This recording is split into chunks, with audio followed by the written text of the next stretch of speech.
Sin saber muy bien cómo, llegamos al final de la séptima temporada de Tónica Replicante. Aquí hablamos de cine, series, libros, revistas y otros. Tónica Replicante. Tónica Replicante. Y digo bien, sin saber muy bien cómo, porque han pasado muchos meses desde que arrancamos este sueño, el querido Beto Zúñiga y yo, y ya llevamos 7 temporadas concluidas y además en esta última temporada, la séptima, si no me falla la memoria, hemos tenido invitados en prácticamente todos los programas, lo cual es mérito sobre todo de Beto, que es el que produce el programa, y sobre todo de la disponibilidad de todos los invitados que pasan por este espacio. Beto, ¿cómo estás? Como siempre, muy contento, carnal.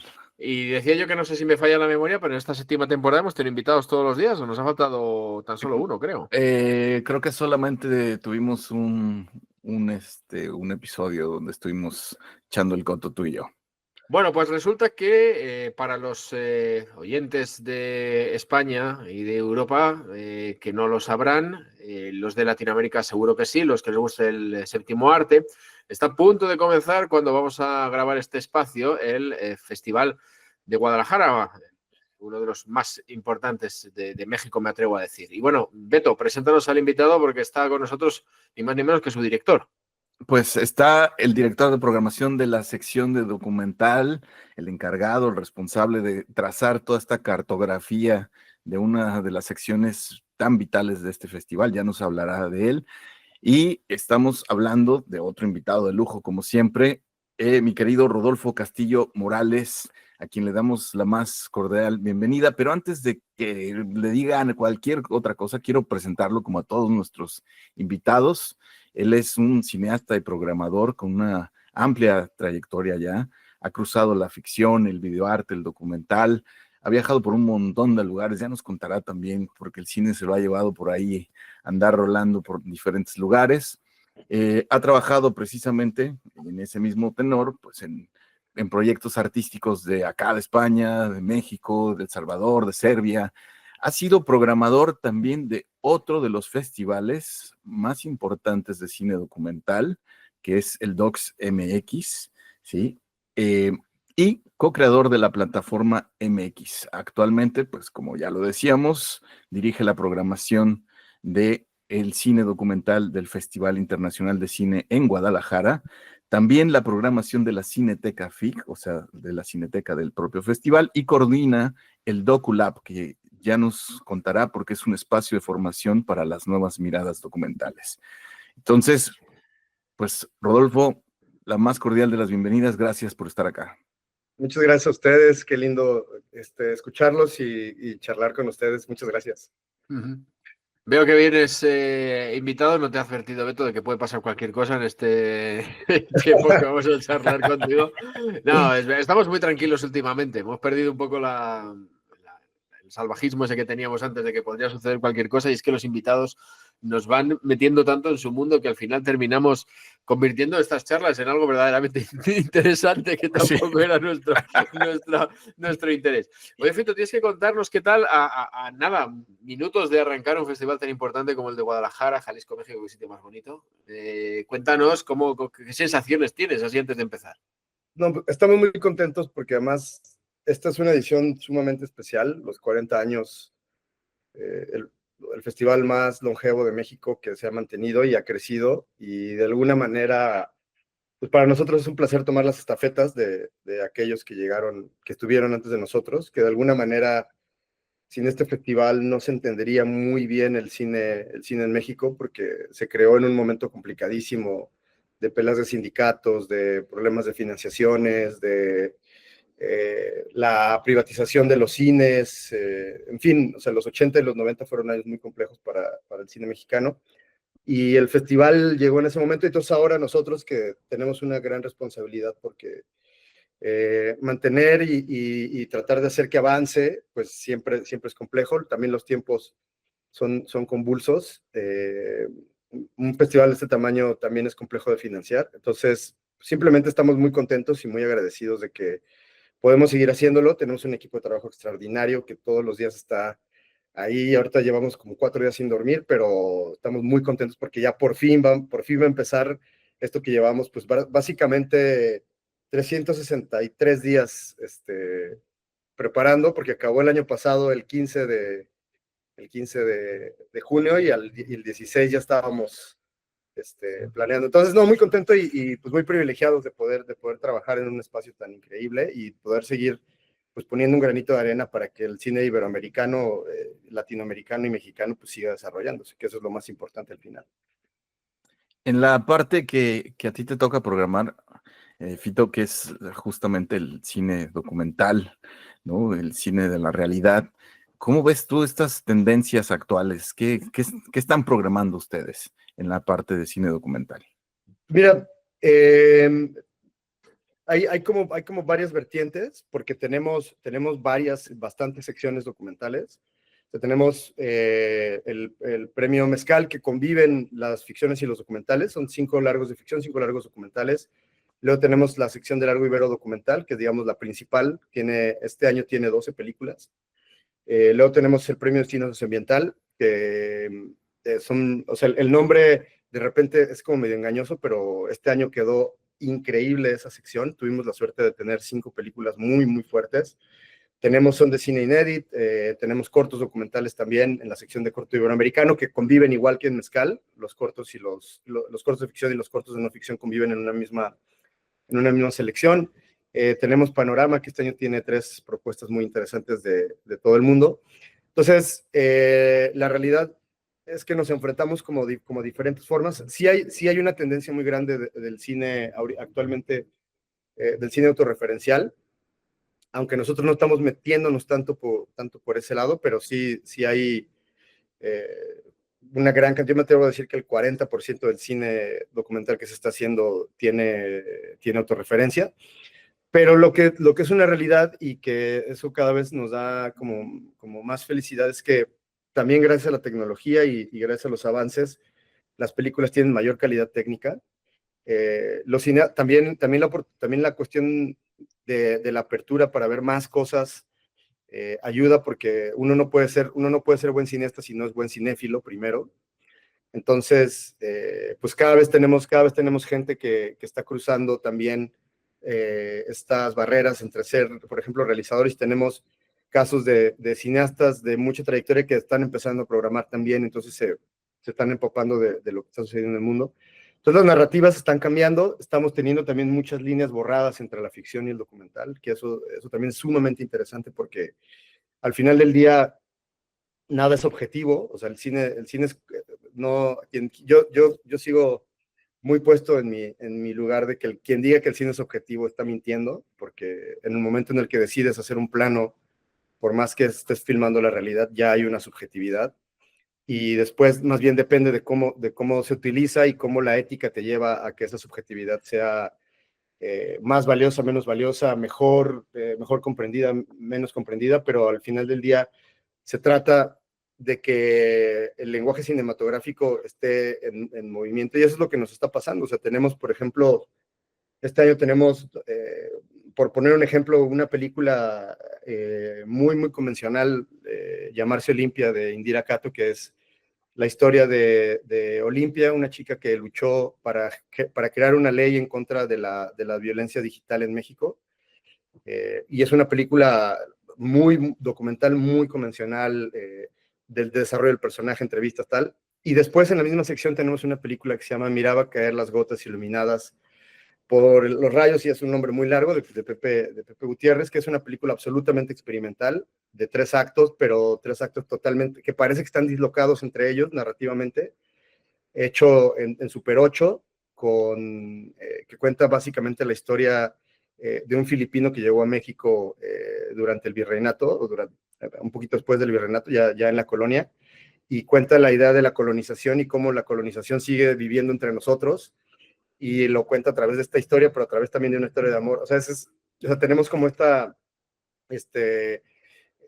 pues lo más experimental a veces, y luego pues también lo más convencional, y lo que hay en medio es lo que tratamos de hacer que se conjunte para que podamos tener diferentes miradas, todas siempre buscando que tengan la mayor calidad posible, no solo técnicamente, sino también narrativa, dramática y ética, ¿no? Sobre todo con el cine que hacemos, que esa es la cuestión, ¿no? ¿Y cuántos documentales puedes llegar a verte para la selección, hacer la selección oficial? Pues mira, este año recibimos, bueno, en total el festival recibió 3.700 películas, entre largos y cortos, y ahí hay largos y cortos de ficción, largos y cortos documentales, largos y ficciones de animación. Nosotros tenemos dos equipos, bueno, tengo dos equipos de visionado, que somos 9 personas, y este año vimos casi 700 películas solo de la convocatoria, y yo, por ejemplo, pues también trabajo mucho buscando otras películas, sobre todo muchas películas, por ejemplo, que sabemos, porque nos invitan mucho a espacios de industria y a revisar proyectos que están, pues a veces en postproducción, a veces en producción, etcétera. Entonces, entre todo eso, pues vemos otras 150, yo creo. Entonces, son un montón de películas que estamos viendo durante todo el año. O sea que básicamente estamos amarrados a la silla a la silla y viendo películas casi todos los días. No, porque no te da tiempo, no te da tiempo a ver otra cosa, nada más que lo que No, tienes que claro. preparar para el 2, 3 películas diarias, ¿no? Claro. Sí, Oye, o sea, la verdad es que sí. hay cortos, entonces los cortos ayudan a que no a que a veces se... Vale, menos mal. Bueno, eso está bueno. España está presente ahora con 2 temas que son interesantes y uno que antes formaba parte de la gran tradición española, ¿no? La parte de los toreros, Tardes de Soledad de Albert Serra, ¿no? O Albert Serrat. Y aquí el tema es que pues se ha vuelto un tema ahí, ¿no? Como complicado, polémico, Sí. el tema del toreo, ¿no? De los toros en México, acá. Pero por otro lado también está esta película de Antón Álvarez, la de la guitarra flamenca de Geray Cortés, ¿no? O sea, mejor conocido como el C. Tangana. Y entonces estamos hablando de 2 películas que recogen la tradición folclórica, cultural también de acá de España, pero en el caso de Tardes de Soledad, pues estamos ante un docu que puede ser como polémico, ¿no? ¿Cómo incorporar estos temas? ¿Cómo ir trazando esto? ¿Cómo irlo hilvanando, ¿no? En una programación. Mira, cuando nosotros vimos Tardes de Soledad, fue... yo la terminé de ver y estaba como de esas cosas que te quedas como sin palabras, porque es una película fantástica. O sea, cinematográficamente es quizá la que más recursos tiene. Digo, todas las películas están increíbles, pero o sea, la forma en la que retrata esta violencia, pero además también retrata la vulnerabilidad de este chico, del chico peruano, el torero, que siempre se me olvida su nombre, perdón. Sí. Pero, o sea, perdón. Roca Reyes, ¿no? ¿No es Ajá, Roca sí, Reyes? perdón, creo que se me fue un poquito la conexión. Bueno, el caso es que Sí. decía que la película es fantástica, técnica y dramáticamente, ¿no? O sea, y lo que fue muy interesante de la discusión que tuvimos con el comité es que al final de cuentas, cuando son temas como estos tan bien logrados en términos cinematográficos, la discusión tiene que ver más bien con la postura individual y política que tiene cada persona. A mí me hizo ser cada vez más antitaurino. O sea, yo ya era antitaurino y después de ver esa película dije, claro, por esto es que soy antitaurino. Y sin embargo, como me pasa también con el arte taurino, alguna vez que estuve en Cádiz lo platicaba con amigos ahí en Cádiz, que la única parte que no me gusta de todo es el toro, ¿no? Por todo el resto del arte, incluso los carteles son hermosos, los trajes de luz, o sea, la tradición, esta relación del flamenco y de lo gitano, ¿no? Uno de mis ídolos es Camarón de la Isla y pues, bueno, pues claro que siempre estuvo metido ahí, ¿no? Y es una cuestión cultural mucho más compleja que solo decir te gusta o no te gusta. Pero la realidad es que no deja de ser un acto muy brutal, que yo no creo que valga la pena. Pero eso tiene que ver también con que la película te deja a ti, como persona, como individuo, generar tu propio juicio. Y esa es la gran valía de la película. O sea, no es una apología, pero tampoco es una película de guerrilla que te esté diciendo tienes que estar en contra de Panfletaria, pues. Sí, entonces por eso nosotros, o sea, yo la terminé de ver y estaba un poco en shock porque, por un lado, reafirmó lo que yo sentía en términos personales frente a los toros, Y por el otro lado me dejó absolutamente boquiabierto la manera y la maestría en la que Albert logró hacer una película que es una película, ¿no? Y que después los juicios de valor y los juicios éticos y los juicios morales ya empiezan a caer en tu cancha y no en la cancha del realizador. Y eso me pareció fantástico. Y claro, y luego por el otro lado tenemos la guitarra, que es más una celebración, que es muy, digamos, en la tradición gitana, que tiene momentos fantásticos de música, tiene 2 secuencias bellísimas de los músicos en la calle, muy en esta tradición andaluza, ¿no? De que de repente alguien saca una guitarra y se pone a tocar y hay 10 personas y ya están todos palmeando. Y entonces es una película que vive en otro lugar, ¿no? Es una película menos frontal, digamos, en ese sentido, y más celebratoria, y un poquito hasta medio thriller, porque van buscando, hay una historia ahí medio entrelazada en la que van buscando un personaje, etcétera. Entonces, creo que son 2 muy buenos representantes del cine documental ibérico, y al mismo tiempo también creo que es una buena ventana a darnos cuenta de cómo también podemos ver nuestras tradiciones desde otro lugar, ¿no? Porque a veces o nos volvemos muy fundamentalistas o nos volvemos a todo lo contrario, y creo que está muy interesante que podamos irnos encontrando en pensar que no todo tiene que ser tan fundamentalista y no todo puede ser también tan laxo, y tenemos que encontrar caminos para que las cosas, para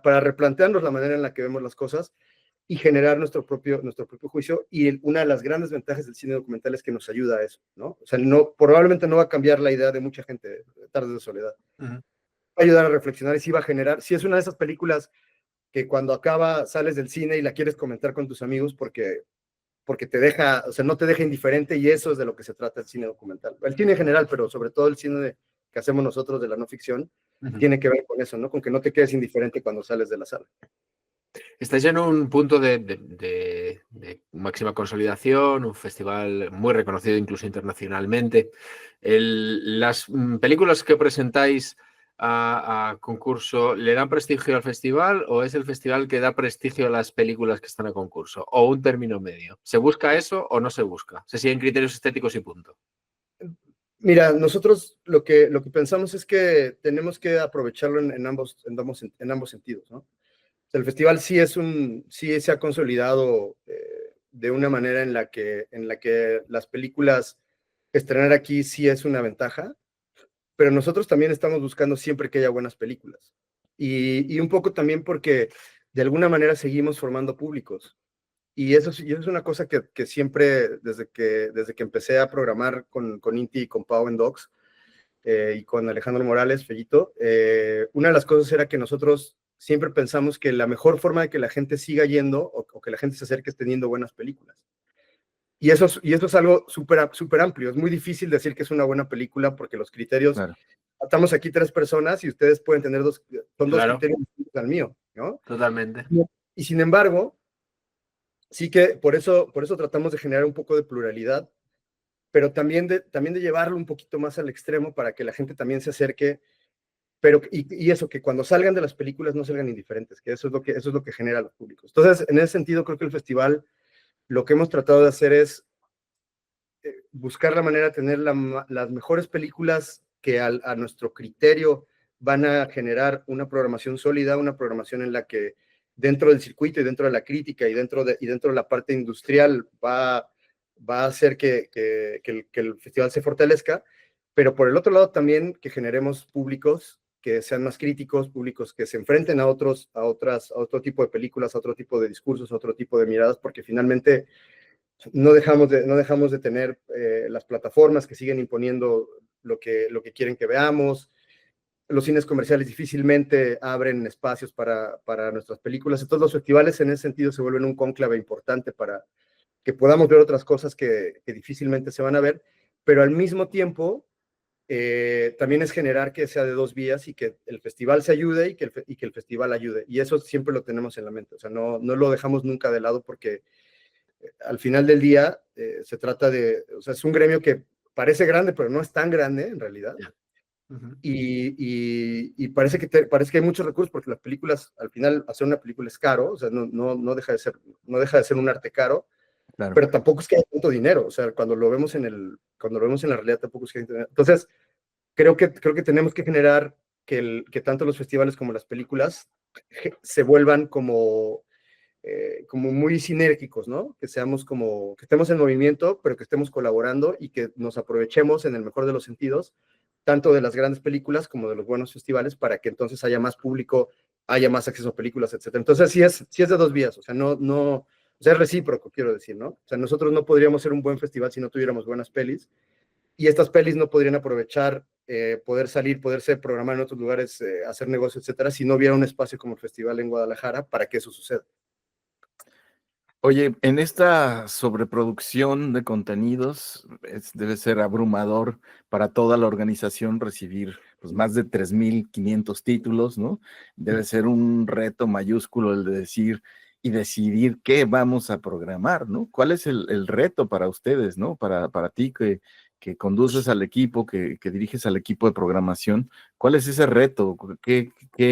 ¿Hay alguna línea más allá de programemos buenas películas que nos choqueen, que nos motiven, ¿cuáles son estos retos, ¿no? Que te enfrentas en el día a día? Pues mira, el premio Mezcal es el más complejo porque siempre las programaciones regionales y locales son más difíciles porque tienes menos de dónde escoger. Y también estamos en un momento en el que el cine mexicano parece que no, pero sí se está como reinventando, ¿no? Entonces, o sea, Mezcal es complejo porque requiere que nosotros entendamos cuáles son las necesidades de las películas y cuáles son las necesidades de nuestra programación. Entonces, en Mezcal lo que buscamos, uno es que las películas sí nos digan algo, es decir, que tú salgas de ver la película, como decía antes, y te haga reflexionar, te haga pensar, y también pases un buen momento, porque el cine no deja de ser entretenimiento, por más rudo y difícil y contestatario, decir desde nuestro criterio que son buenas películas. Ibero es una sección más sencilla, entre comillas, no quiero decir sencillo, sino que tiene un poquito más de posibilidades porque de por sí son 19 países, 21 países de los que podemos escoger.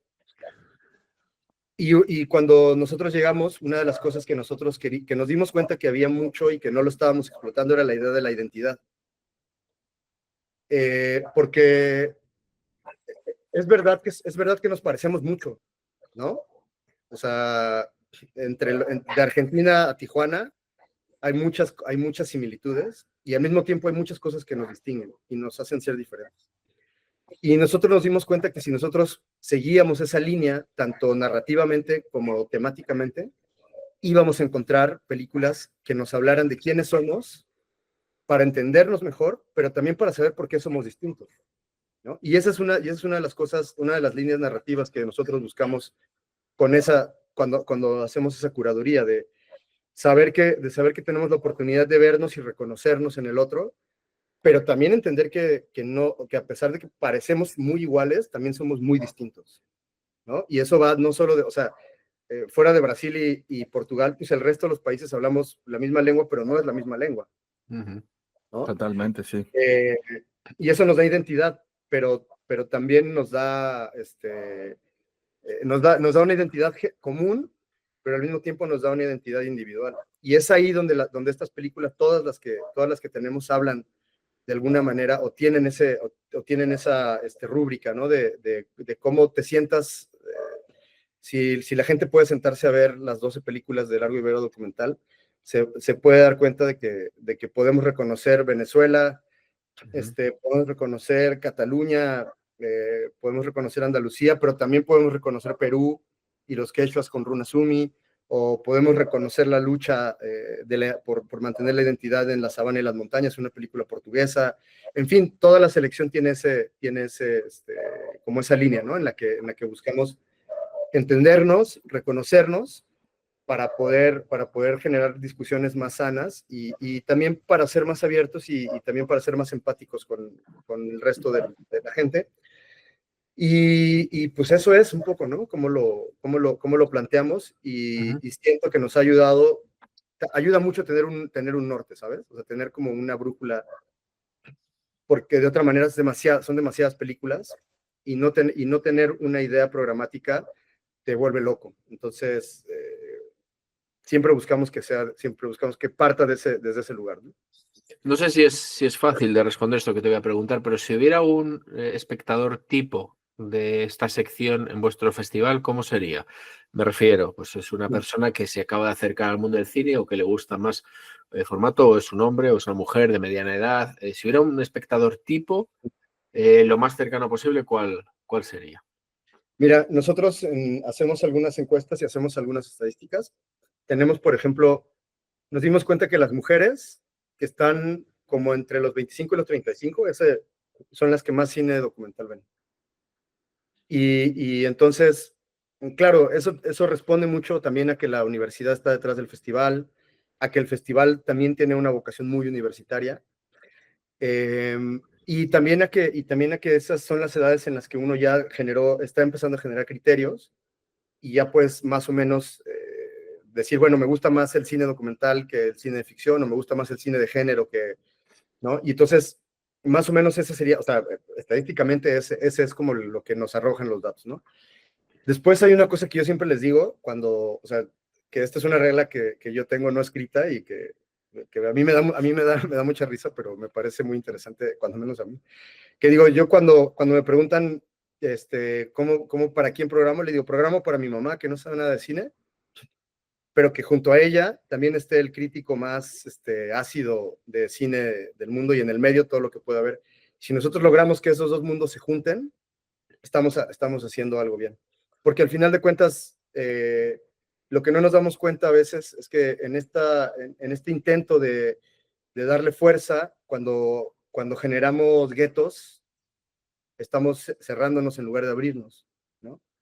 Entonces, cuando dicen, no, es que vamos a hacer una muestra de cine experimental, que a mí me fascina el cine experimental, pero muchas veces se vuelve un gueto y es inaccesible, ¿no? Y esa es una de las cosas que nosotros queremos cambiar. O sea, podemos tener, ya lo decía con Mezcal, ¿no? Tenemos Olimpia y tenemos Miraba a caer las gotas, y son totalmente distintas, pero tratamos de que se junten en ese mundo, ¿no? Y esa es, o sea, la cosa más linda, creo que a mí me ha tocado ver, es cuando vemos gente que nunca se había metido a ver un documental, porque sigue teniendo el estigma de que los documentales son esas cosas que ponen en las plataformas de True Crime, que todo bien con eso, están bien hechas, yo me he visto un par y están bien, pero hay un mundo mucho más allá de las plataformas, y hay un mundo de cine documental extraordinario que a veces yo digo que estamos a la par técnicamente de la ficción, y a veces mucho más adelantados en términos de narrativas y de experimentación y de reapropiación de las ideas.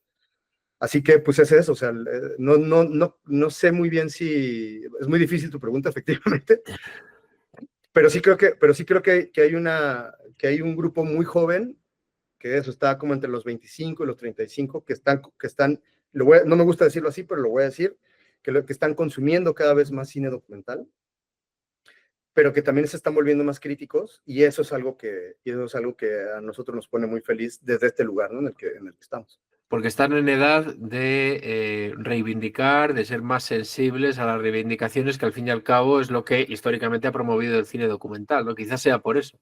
Claro, sí, porque al final, o sea, nosotros estamos en un tiempo en el que todo es audiovisual ahora. Claro. ¿No? O sea, ya pasamos pasamos estas etapas de que la radio era increíble, luego el cine, luego llegó la televisión, ahora las redes sociales, TikTok, etcétera. Entonces ahora prácticamente todo es un clip audiovisual, ¿no? Y el gran reto es cómo generamos públicos que se alejen del formato corto. O sea, cuando me refiero al formato corto no hablo de cortometrajes, hablo del formato de 30 segundos. Claro. Sí. Entonces, el gran reto es que tengamos públicos ya, digamos, con mucha experiencia, pero que también podamos apelar a este otro público que está consumiendo cosas totalmente distintas, pero que también en algún momento pueden acercarse y ver y decir, cabrón, estamos en otro lugar, ¿no? También desde la creación cinematográfica. Y eso es la cosa que perseguimos, ¿no? Tratar de democratizarlo lo más posible dentro de las posibilidades y dentro de lo que eso signifique, pero sí acercarnos a que esta idea de lo audiovisual no se quede específicamente en este bombardeo que tenemos todo el tiempo, y que también te puedas dar el tiempo a sentarte y ver una película sobre un torero que está matando toros, ¿no? No sé.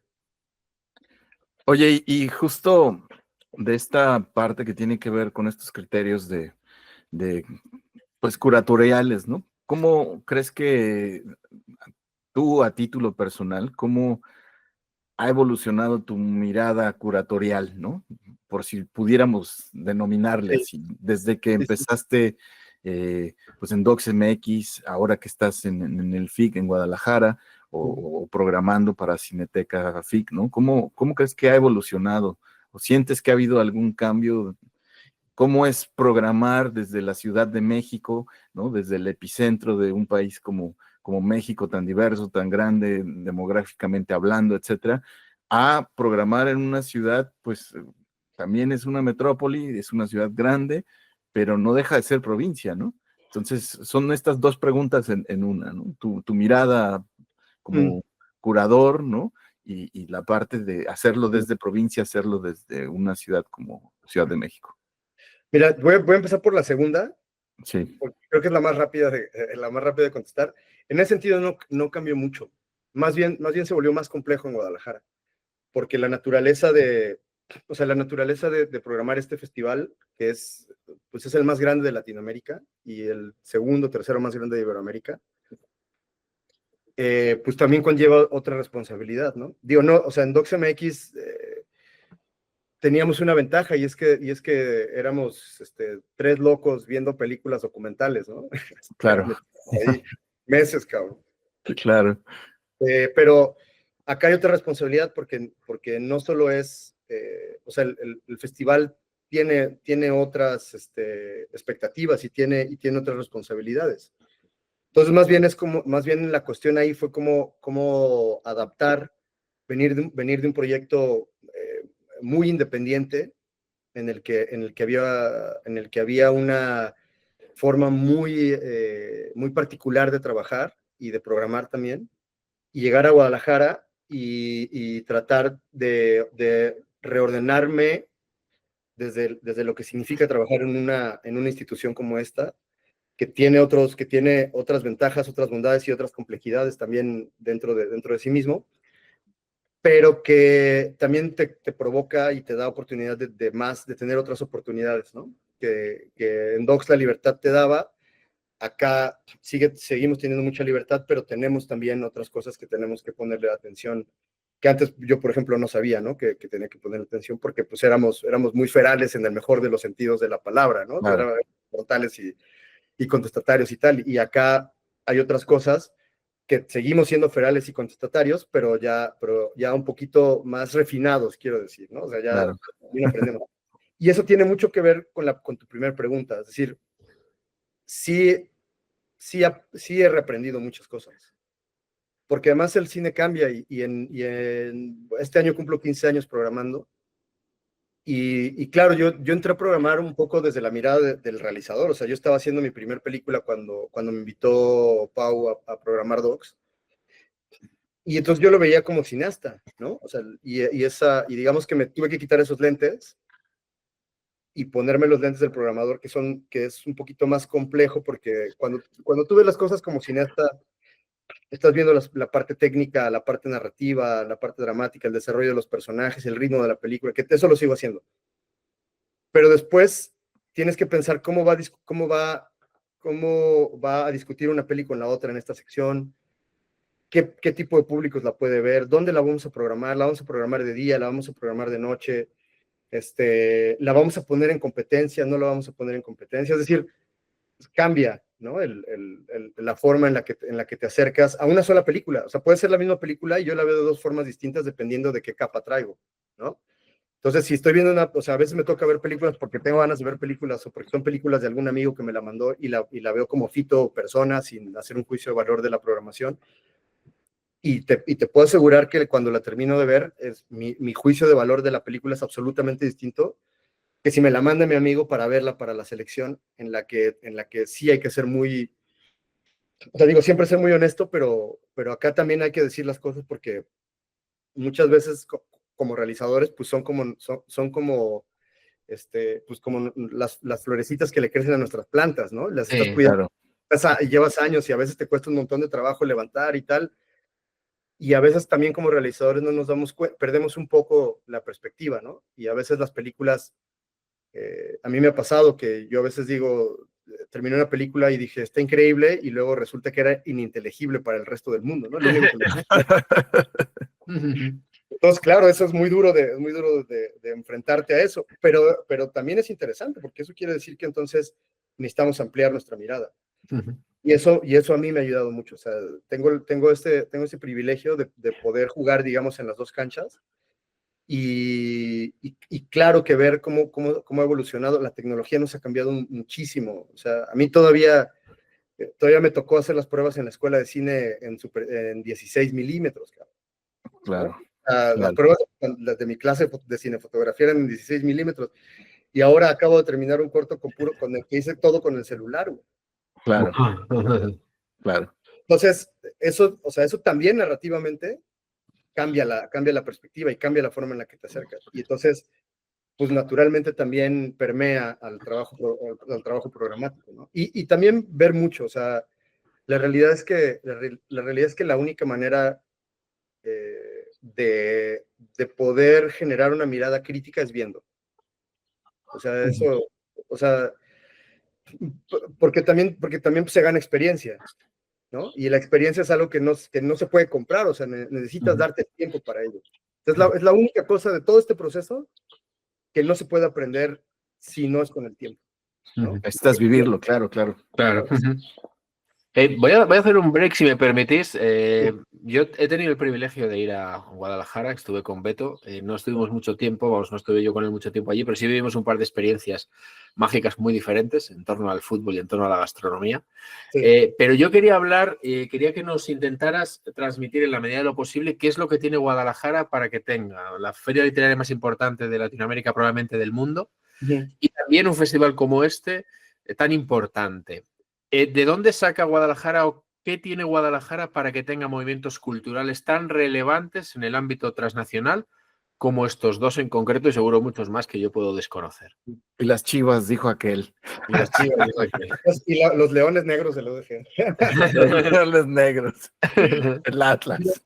Mira, esa es una gran pregunta y aquí sí quiero hacer un reconocimiento porque la Universidad de Guadalajara, digo, que en paz descanse Raúl Padilla, quizá el impulsor más grande de la cultura en esta ciudad, que él se dio cuenta que la cultura es una inversión y no un gasto. Y entonces o sea, literalmente la FIL y el festival ha transformado la ciudad. Y esa es una mirada sumamente progresista, ¿no?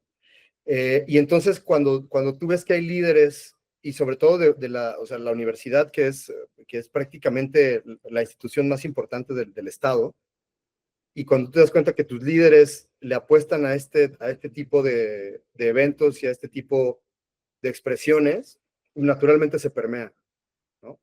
Y la ciudad es una ciudad sumamente artística. O sea, yo cuando llegué a vivir a Guadalajara, yo viví aquí en Guadalajara hace 23 años, 24 años.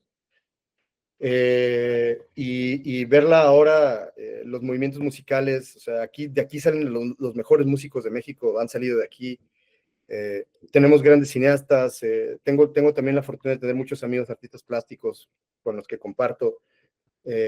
Y aquí hay un movimiento de arte plástico, arte escénico increíble. No se digan los cineastas, mucha generación joven que se está acercando también un poco por el festival. Hay grandes maestros de la literatura. La investigación en todos los aspectos es muy grande. Y eso tiene que ver con la universidad.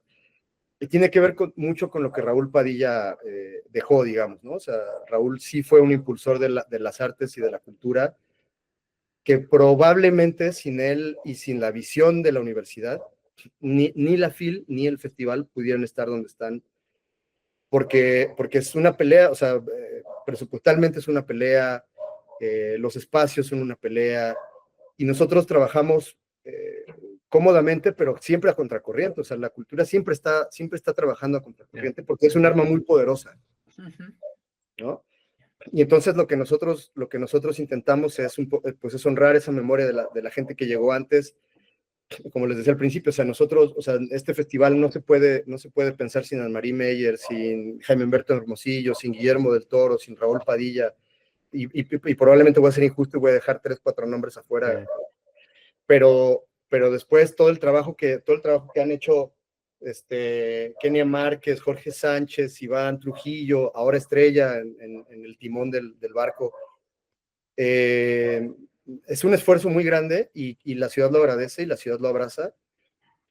Y creo que es un buen ejemplo, o sea, lo que hace la Universidad de Guadalajara y lo que hace el patronato del festival y el patronato de la Feria Internacional del Libro, son grandes ejemplos de cómo la cultura no es un gasto. Y al contrario, es una gran inversión que te va a dar un valor agregado que también se puede ver desde el lado económico. O sea, la derrama económica de la filia del festival, no tengo los datos aquí, pero o sea, son brutales. Sí. Y el color político, el color del político de turno también influye mucho a la hora de que haya más o menos dificultades para conseguir el presupuesto correspondiente. Sí, pero eso es en el mundo. Es en todo el mundo entero, es en el mundo entero, pero Sí. me hubiera gustado que me hubieras dicho, no, es un festival tan grande, tan reconocido, tan reconocible, te hablo de literatura, que yo me encantaría poder llevar a ir en algún momento al del libro, también al del cine, ¿no? Pero el del libro especialmente. Me hubiera encantado que me hubieras dicho, no, somos una isla de utópicamente, ¿no? En el que el color del político de turno, del gobernador del estado, del alcalde tal, no tiene nada que ver, nosotros tenemos siempre nuestro tal. No, pero ya veo que no, soy un iluso.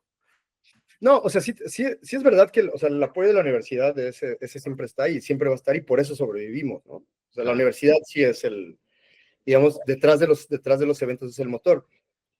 Digo, entiendo perfectamente por qué funciona como funciona políticamente, ¿no? Y eso de alguna manera, nos puede molestar, enojar, entristecer. Ya.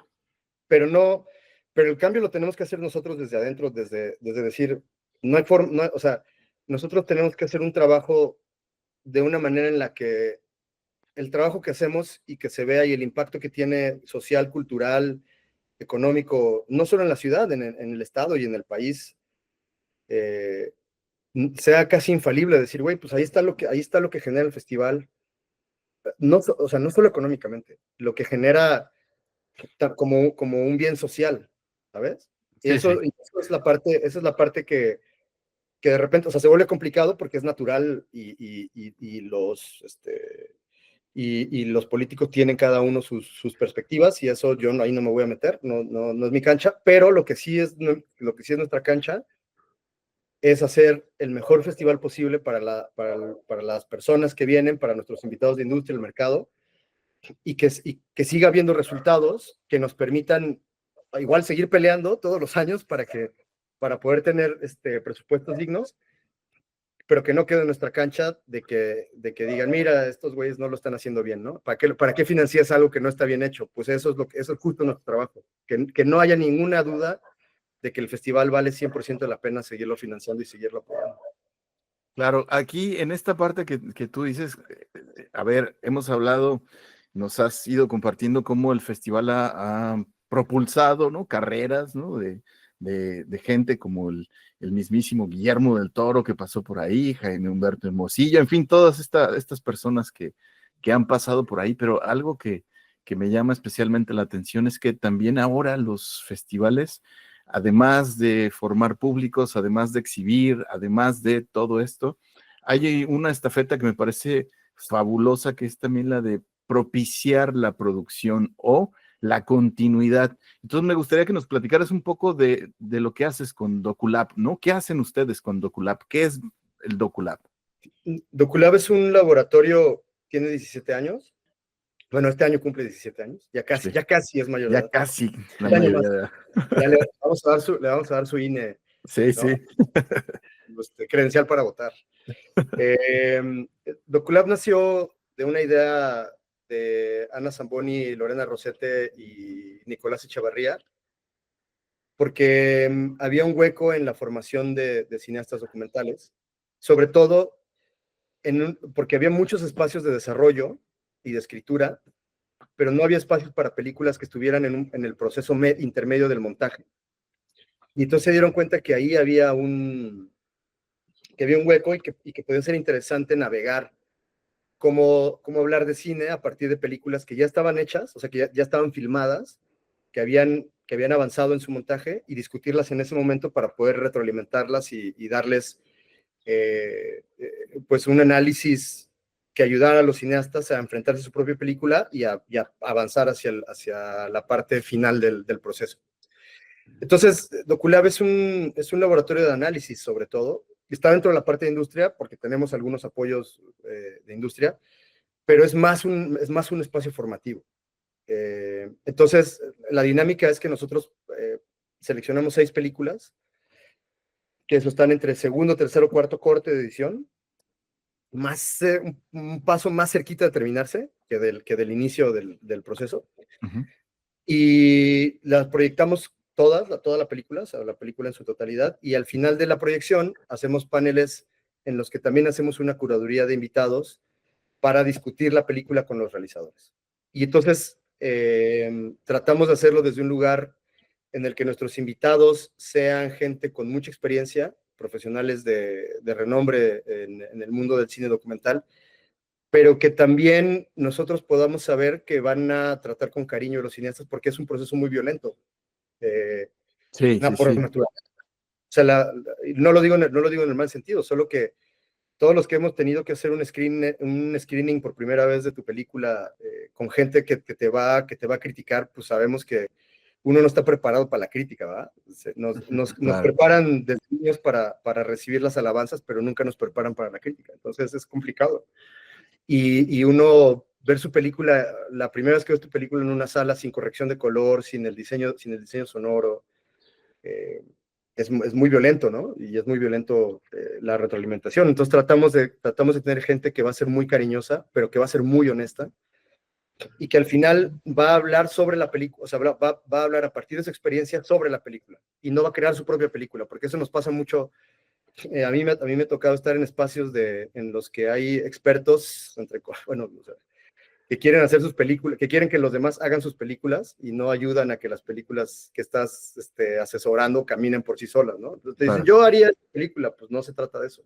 Se trata de que tú, que con tu experiencia ayudes a este cineasta que tiene tal película para que avance. Y por eso es que curamos los paneles de forma en la que la experiencia de los invitados de alguna manera, va a ayudar a que esta película en particular, tanto por la forma, por la temática, por el país, etcétera, le va a ayudar a que tenga una perspectiva más amplia y crítica de su película. Entonces es un espacio que cuidamos mucho, solo la entrada no es abierta, es un espacio solo por invitación, porque es un proceso muy complejo y también porque en términos de industria hay tantas películas que están sucediendo todo el tiempo que muchas veces hay agentes de ventas, programadores, productores que si ven una película en este estado, difícilmente la van a volver a ver, ¿no? Y este probablemente no es el mejor de todo para que esa película se vea en ese momento. Entonces, por eso es que tratamos de darle la mayor importancia a que la gente que estamos invitando tenga un criterio muy amplio y al mismo tiempo ayude a que el espacio sea, pues eso, digo muy cariñoso porque esa es la palabra que a mí me gusta decir, Claro. ¿no? O sea, que naveguemos esta parte dificilísima de confrontar al cineasta con su película por primera vez en una sala con gente, pero que además tienes gente, Cintia Gil de la Quincena de Realizadores, de Berardo González, de Paloma López Carrillo, viene ahora Celine Murat, la directora de la Berta Font de ITFA, o sea, hay gente del cine documental con mucha experiencia y que de repente que vean tu película por primera vez, pues es de por sí, ¿no? Es complicadillo. Claro. Por eso tratamos de que el espacio sea como muy controlado en ese sentido y sobre todo que los chicos y las chicas se vayan con muchas cosas para reflexionar, ¿no? Eso es lo más importante. Beto, ¿me dejas proceder ya o tienes Por alguna favor, pregunta? no. Tengo muchas preguntas, pero no, ese es el momento de proceder. Bueno, Fito, pues ha sido un placer que hayas venido a Tónica Replicante, que nos hayas dedicado un tiempo en un momento en el que quizás hemos servido hasta para relajarte un poco antes de la batalla. De hecho, sí. Que se te avecina, y a todos los que pasan por este espacio les concedemos el título honorario de replicante de honor, que no va más allá que un diploma acreditativo que te hará llegar Beto y que, pues eso, que significa que has pasado por estos micrófonos y que has sobrevivido. Así que muchas gracias, insisto, Fito, por la visita. Que salga todo muy bien. No sé si como cineasta eres supersticioso o no, o te da igual, o el trabajo al final tiene su recompensa siempre, entiendo, ¿no? Sí. Así que pues eso, muchas gracias por estar con nosotros. No, muchísimas gracias a ustedes por la invitación.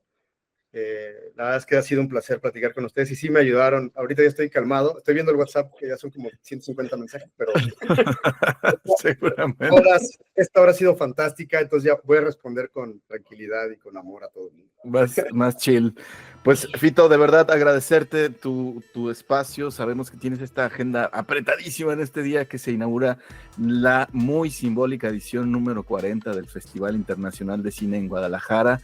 Este programa, tenemos la fortuna de que nos escuchen en 20 países, entonces pues que pongan especial atención cuando se abran las convocatorias, que pongan especial atención a esto que nos ha ido compartiendo Fito a lo largo de todo este programa. Recordarle también a toda la pandilla que estamos en Instagram, @tónica_replicante. ¿Lo dije bien, mi querido Javi? Perfectísimamente. Por bien. primera vez lo digo bien después de 7 temporadas.